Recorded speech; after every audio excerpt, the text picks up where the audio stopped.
Attorney, nagsalita si VP sa isang interview sa RT and she said in a foreign media news website or outlet na the impeachment is politically motivated, na it's part of the Marcoses way to perpetrate themselves into power.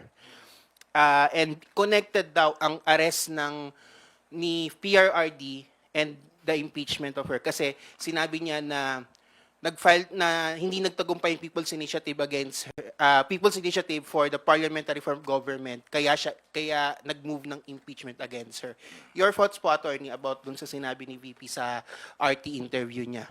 Hindi ko na ho panghihimasukan yung mga sinasabi niya na ito part of a scheme na hindi natuloy yung parliamentary reform.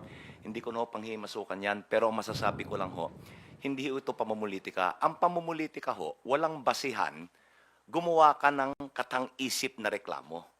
Hindi ho ito katang-isip eh. Totoo ito. May investigasyon ito. May mga findings ito. Suportado ng ebidensya.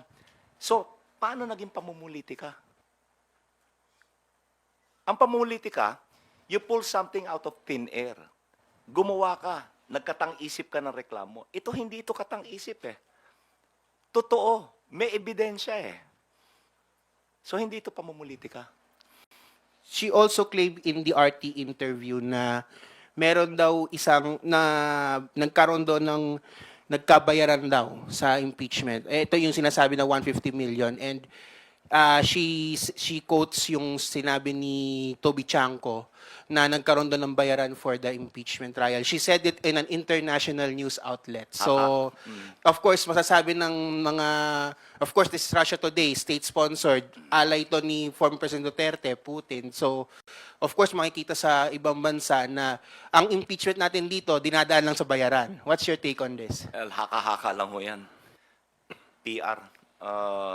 Kung talagang may basihan yan, di magreklamo siya. Ilahad niya yung reklamo, formal niya. Attorney, pag nimabas si Attorney Chanco sa defense at siya yung gawing principal witness dun sa bayaran, is the prosecution ready to cross-examine him? Oh, of course. Kung talaga ho ba naman eh. So we'll test the credibility, we'll test the value of the testimony. Hindi ho namin naawatin. Sila ang may choice kung sinong inuupo nila eh. Just like kami, may choice kung sino yung iuupo namin.